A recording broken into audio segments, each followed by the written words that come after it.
Maybe we can put these around us. Let's take our clothes off first before they freeze on us.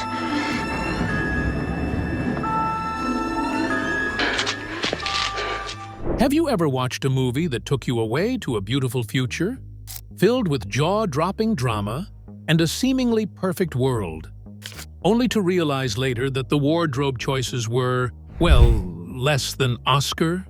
Welcome to the world of Logan's Run, a legendary film from the 1970s that fascinated audiences with its impressive vision of the future, yet stuck in the fashion department. So, what really went wrong? And who became the face of this wardrobe mistake? Get ready to dive deep as we unravel the fascinating story behind one of the biggest costume errors in the movie history. The futuristic tales of Logan's Run.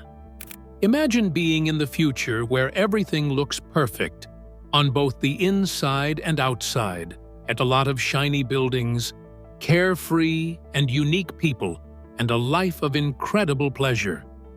But here's the whole shocker. Once you hit 30, your time is up in this perfect world, and you have to leave in the weirdest way. That's the unsettling story behind the movie, Logan's Run, a beautiful sci-fi film from 1976 that features a mixture of philosophy, action, and a challenging vision of what the future may look like. Michael Anderson directed the movie, and the plot is adapted from the 1967 novel by William F. Nolan and George Clayton Johnson. It takes us into a world where youth isn't just celebrated, it's highly mandatory. The story started in the year 2274, in a city which was protected by a lot of geodesic domes. The humans who remained live under the close eye of a central computer system that controls everything, from food and pleasure to even life. Citizens basically enjoy a hedonistic lifestyle, which is free from work or responsibility. But there's another catch. When you're 30, you'll get demanded to participate in a public spectacle called carousel, a strange ritual that promises rebirth but actually ends in demise. Everyone has a glowing crystal written in their palm, known as a life clock, which changes color as they get closer to the age. When it starts blinking red, it means your last day has arrived.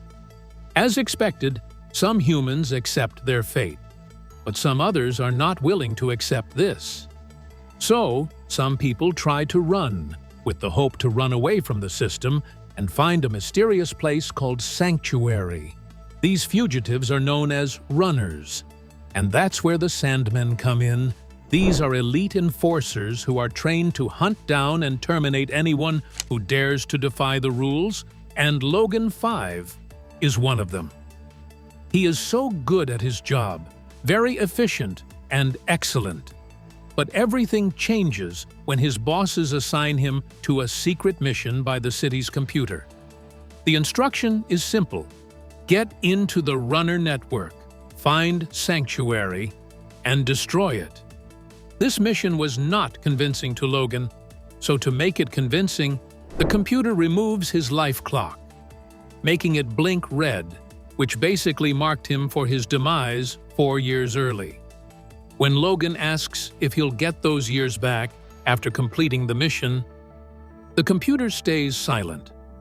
That's when things start to unravel and make sense. Logan meets Jessica 6, a woman who is connected to the underground resistance. She wears a pendant that was shaped like an ankh, which was the exact symbol Logan found on a runner who had left the world. They began a dangerous journey together through the city's underbelly, evading Sandmen and uncovering the truth about the world they live in. Their journey is anything but smooth. They fight violent gangs, a plastic surgeon, and a bizarre club. At one point, they went through a robot named Box, and they originally designed him to freeze food from the sea, but instead, he started freezing runners. After a massive showdown, Logan and Jessica finally find a way to escape the city and see themselves in a wild, overgrown world that used to be Washington, D.C. There, they meet an old man, who is the first person they've ever seen who is aged naturally. He lives alone with a group of cats and shares stories about a time when people had parents, grew old, and naturally went out of the world. This encounter is a massive turning point for Logan, as he realizes that Sanctuary isn't a real place. It's just an idea, a great symbol of hope for people engrossed in a system that refuses to let them live full and free lives. But their journey isn't over yet. Francis Seven, Logan's former partner and now stubborn pursuer, tracks them down. The two men go on a physical altercation, and Francis passes away, still holding on to the belief that the system they are fighting is right. Logan and Jessica then decide to go back to the city, bringing the old man with them. But when they try to convince the citizens to reject the carousel, no one believes them, so they ignore them and capture them. The computer looks for an answer from Logan, scanning his mind repeatedly. But all it gets is one shocking truth. There is no sanctuary. The computer is unable to process this contradiction, so it malfunctions and eventually destroys itself, bringing the entire system crashing down. And subsequently, the city collapses into chaos, and its people flee into the unknown. Outside, they gather around the old man, discovering what it means to grow old and to live freely for the first time. Logan's Run is a product of the 1970s, but its themes are timeless. It still addresses hard questions about conformity, control, and the price of comfort, even currently, as well as real-life issues that are playing out in society. It also challenges the idea that a perfect society can be built by erasing the natural aspects of life, such as aging, the struggles of life, and the constant reminder that we are just mortal beings. The film's special effects were also commendable for their time, and it earned a Special Academy Award and several Saturn Awards. From the incredible carousel sequence to the innovative use of holograms and wide-angle lenses, these visuals brought this imaginable world to life. Following the movie's success, a short-lived TV series aired in 1977, expanding on the story but never quite capturing the magic of the original. Still, the legacy of Logan's Run endures. It's a movie that continues to raise a couple of discussions and debates, especially in a world where technology is advancing rapidly and society often sees youthfulness over wisdom. We have gone into full details of the film, so how about we talk about the woman who wore the costume that got everyone talking? Let's first know who she is before going into the costume saga. The journey of Jennifer Agutter, the film legend. Jennifer grew up in Taunton, nestled in England's picturesque West Country. She was the daughter of a British Army officer, which gave her easy access to various corners of the globe like Cyprus, Germany, and Singapore. Her childhood was filled with a lot of cultural experiences, but when she returned to England, she started building her craft at Elmhurst Ballet School. When she was just 11, she made a significant impact in the entertainment world, as she landed a role as a young dancer in Walt Disney's enchanting film named Ballerina, which opened more doors to incredible and exciting film and television opportunities. Jenny's first memorable acting role came in 1967, when she portrayed Roberta in the BBC's adaptation of a movie titled The Railway Children, directed by the talented Julia Smith. Fast forward nearly 3 years after an adventurous stint filming Walkabout in Australia, Lionel Jeffries invited her to replay her beloved character in the film version of The Railway Children. The following year got into another highlight in her career when she took the role of Fritha in the BBC's adaptation of The Snow Goose, one excellent performance that earned her an Emmy Award. With a wealth of film and television experience that she had, she started thinking about expanding her horizons in theater. At 21, she joined the National Theatre, where she captured the hearts of audiences as Miranda in Sir Peter Hall's acclaimed production of The Tempest, sharing the stage with the legendary Sir John Gielgud. After her performance at the National Theatre, Jenny went to Los Angeles and got signed by MGM to star in Logan's Run. Hollywood became her new fertile ground, yet she continued to grace both American and European screens. Her impressive filmography includes titles like The Eagle Has Landed, An American Werewolf in London, Sweet William, and Equus, and she was honored with a British Academy Award. One would think Jenny would shy away from the stage, but she didn't either. She became a member of the Royal Shakespeare Company, showing her skill in King Lear, Edward Bond's Lear, and the Elizabethan thriller, Arden of Faversham. On the West End, she awed audiences in Stephen Poliakoff's Breaking the Silence, and shone on Broadway alongside Derek Jacobi in Breaking the Code.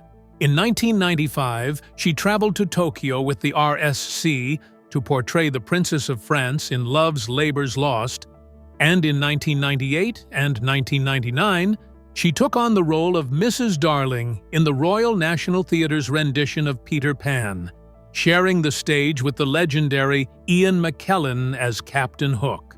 Her skill and charisma have earned her a huge fan base across the world, due to her numerous television roles in productions like The Snow Goose, A War of Children, Beulah Land, Silas Marner, and The Buccaneers.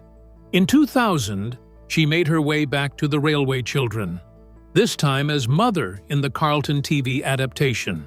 In addition, she starred as Tessa in the hit BBC series Spooks, and shared the screen with John Hurt in the adaptation of The Alan Clark Diaries. Apart from being an actor, she was also an avid photography enthusiast, so she published a book titled Snap in 1983, giving her unique perspective on life in LA and London through a blend of words and images. She also has an incredible voice, which has graced many audiobooks, including The Secret Garden, which won the Spoken Word Award for Best Children's Book, as well as Music and Silence, Bad Blood, and Mrs. Robinson's Disgrace.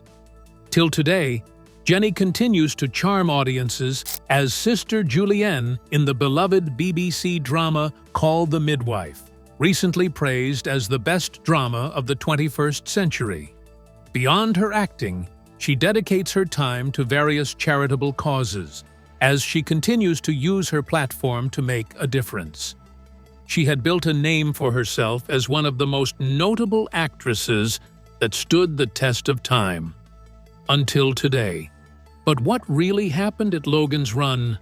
What did she wear or do that shifted the whole conversation from the movie to her? Let's quickly dive into the wardrobe mistake that no one talked about until sometime after it was released. The costume saga. The story of Logan's Running caused enough sparks among people to create a television series spin-off, if not an actual sequel. Before Star Wars came out as a revolution to the sci-fi landscape, Logan's Run stood out as one of the most engaging and successful films in the genre. But what truly captivated people's attention was not just the story, it was also the controversial and unconventional costume design.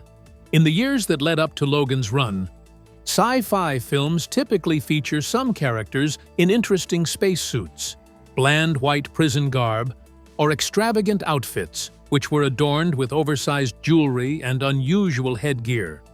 But Logan's Run took a very different turn with its minimalist approach, often leaning heavily into the philosophy that states, "Less is more." In some cases, it seemed to embrace even less.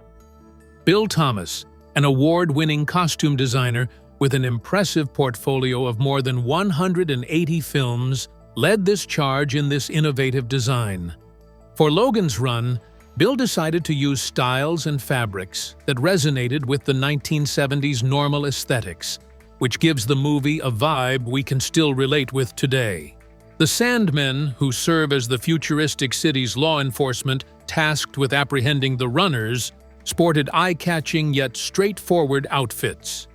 Their sleek black uniforms, accented with a gray band across the chest, embodied the essence of minimalism. This striking simplicity contrasted sharply with the more elaborate costumes of other characters. As for the citizens of the city, which were the remnants of humanity for those under 30, they settled for outfits that were quite revealing. The California vibe revealed the wardrobe choices, even though a lot of the city scenes were filmed in Dallas, Texas. The clothing was filled with short skirts and sleeves that were almost non-existent, gotten from synthetic materials like spandex and lycra, which were considered cutting-edge at the time. Satin, cotton, and sheer fabrics also made little appearances, and they contributed to the film's provocative and daring look. True to the sci-fi genre's knack for creating outrageous things, the future in Logan's Run came with one glaring omission. Female underwear was nowhere to be found. One costume that particularly caught people's attention was the costume given to Jenny Agutter, the film's female lead. This controversial costume consisted of a light piece of fabric that barely covered her body, leaving her sides completely exposed and her whole body half exposed, with only a small chain connecting the two parts of the clothing. And, just like a lot of futuristic films, the absence of underwear was very obvious. Well, it wasn't expected that Jenny had mixed feelings about that particular outfit. In an interview, she candidly remarked, "Logan's Run was fairly embarrassing, but I'm thrilled that I've been a part of it all." Let's take another journey back to the time the movie hit theaters. When people saw it, they surprisingly gave it a PG rating, suggesting that parental guidance was advised. This did not surprise the crew members and everyone involved in the movie, given the numerous scenes that were rated 18. One scene that made everyone's jaw drop is when Logan and Jessica find themselves fleeing from Francis and the other Sandmen. They pass through the new U-Shop, which has a scantily clad Farrah Fawcett and Michael Anderson Jr. in a striking silver suit, before dashing into the Love Shop, a rather brazen open-air brothel where serious crazy activities were going on. This film really didn't just rely on shocking visuals. It also dived into serious conversations about sex and other intimate topics. After all, the world of Logan's Run is a utopia where the remnants of humanity thrive. But there's something fishy about this paradise. While some critics have described Bill's costume designs as uninspired and mediocre, it's obvious that he was a true craftsman because of the interesting scenes and the unimaginable costumes. Another costume we must look at critically is Box, one of the robots in the movie. Roscoe Lee Brown lent his physical presence and voice to the character of Box, perfectly bringing the robotic figure to life both on set and vocally. Then, my birds. But the design of Box presented significant challenges, especially with regards to the costume, which was complicated and difficult to manage. To an extent that if Roscoe happened to fall while wearing it, he would struggle to get back on his feet due to its heaviness. In spite of his attractive vocal performance, the robot's appearance could not meet the impressive stunt that might have been intended, and it resulted in a character that was more awkward than imposing. In addition, the ice cave sequence in the movie is a very important visual moment. But what's truly interesting is that it was filmed in the sweltering summer heat of Los Angeles. In this chilling scene, Box, the robot, showcases his grim collection of former runners, who were people frozen in ice and preserved for eternity. To achieve this effect, the production team enlisted some extras whose bodies were painted spray-painted white and required to remain completely still for several minutes at a time, all while wearing nothing but their own skin. The commitment of these extras to the scene speaks volumes about the lengths to which the filmmakers went to create a sense of authenticity in this surreal world. As Logan and Jessica navigate the icy cavern, they find themselves needing to remove their wet clothing and change into furs provided by Box. This moment results in another brief flash, which, while daring, was a version of what they had already scripted. According to John Obendorfer, one of the scenes in the first draft of the shooting script got inspiration from the novel. The original scene called for Box to have Logan and Jessica pose being intimate as he rapidly crafted an ice sculpture. But this scene was ultimately cut from the final release to avoid pushing the film into a completely R-rated territory. John stated that film clips of this scene were a hot property among SF fans in 77-78, with many fans seeing them at Star San Diego dealer tables. He couldn't remember if Michael York participated in the scene, but he confirmed that Jenny truly did a full frontal shot, which eventually became part of the film's behind the scenes. This whole scene, and many more, are echoed repeatedly by Kurt Wiederhooft, who referenced an article in Cinescape magazine.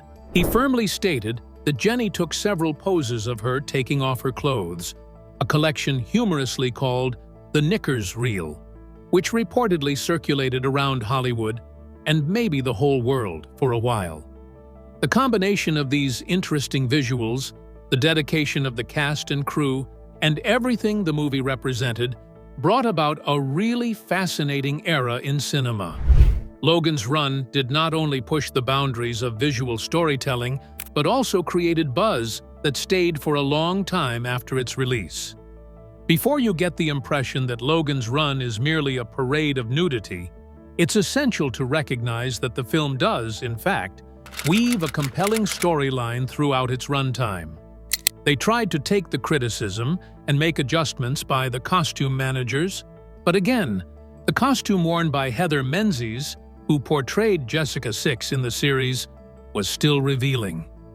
In an interview, Heather made a very funny statement. "They have to be careful with the camera with this costume. When I bend over, they're in trouble."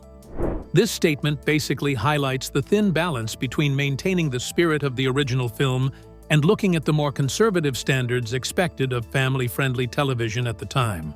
The transition from film to television symbolizes an interesting chapter in the Logan's Run saga, and it shows how cultural norms and the expectations of the audience influenced the portrayal of its characters and themes. The series may not have captured the same magic as the film, but it serves as a testament to the enduring appeal of this dystopian narrative and its exploration of society's fears and desires. We have explored the costume and the story behind every wardrobe mistake that the actors used, especially Jenny. So, let's get to know more about her, especially her life after Logan's Run and several things she engaged in, controversial or not. Life beyond the movies for Jenny.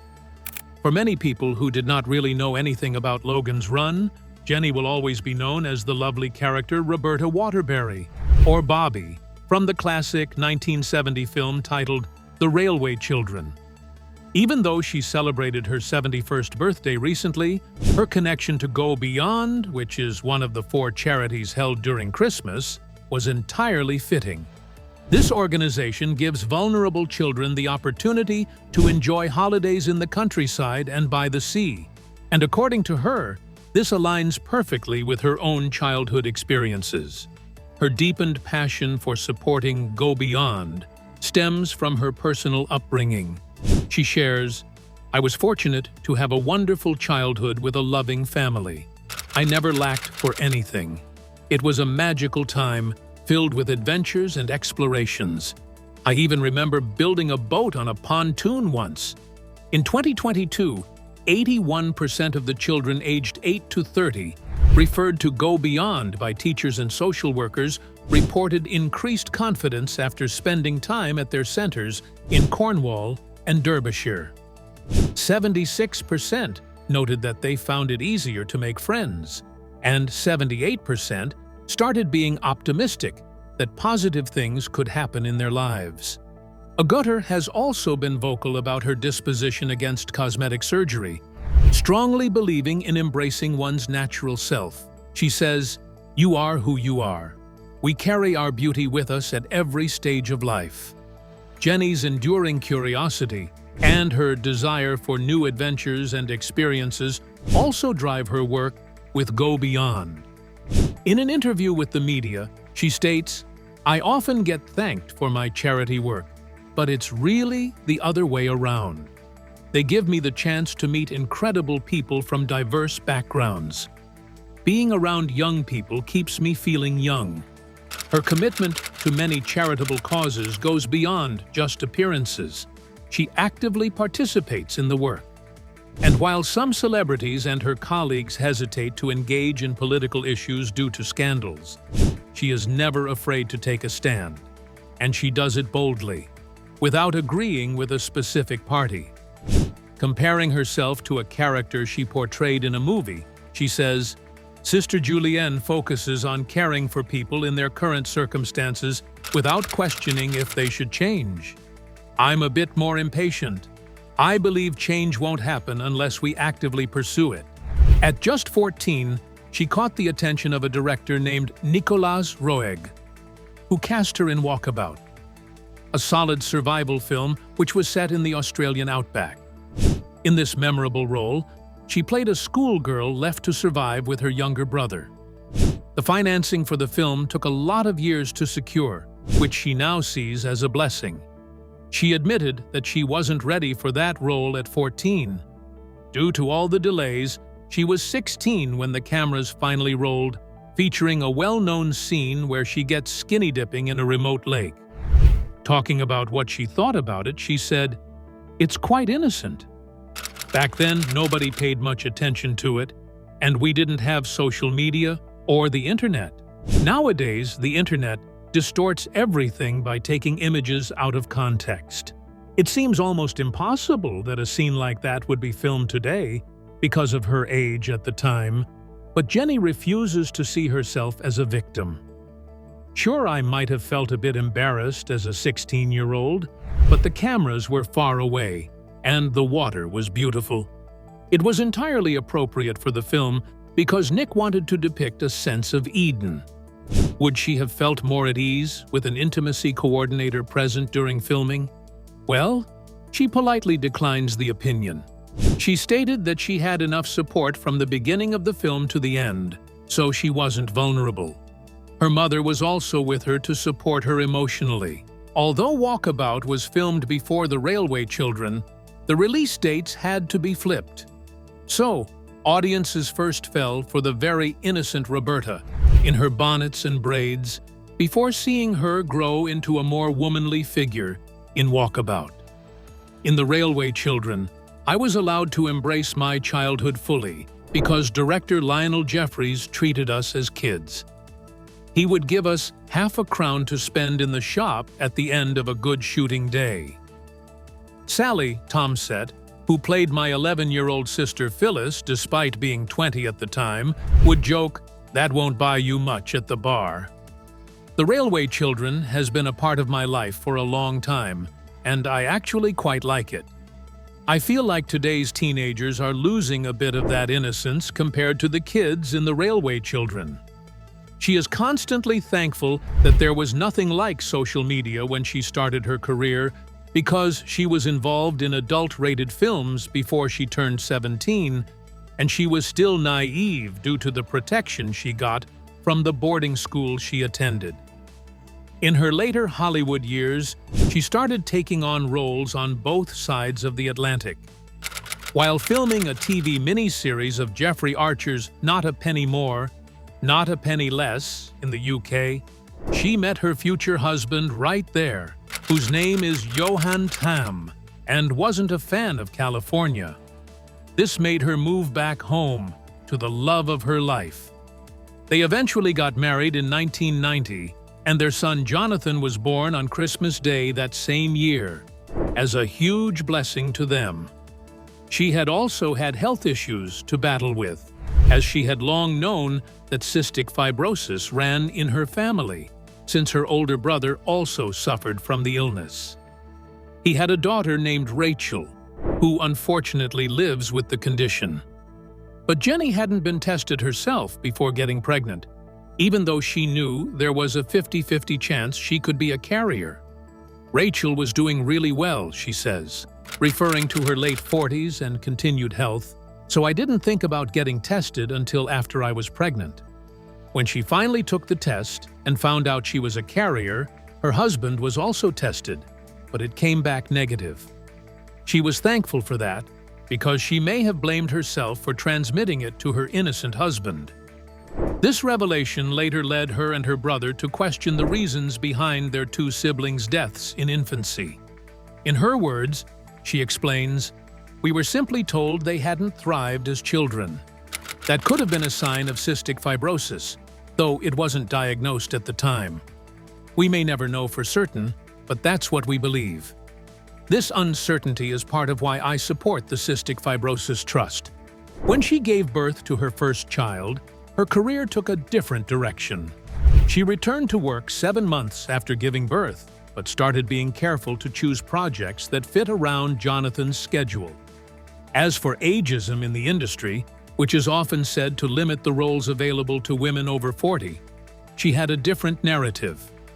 While the number of scripts decreased, I was still working whenever I wanted to. When the opportunity to join the series titled Call the Midwife came up in 2012, she had a family vacation planned right in the middle of filming. She worried it would cost her the role, but it didn't, because she's been a consistent presence ever since. Others have come and gone, but she has remained a constant figure on the show.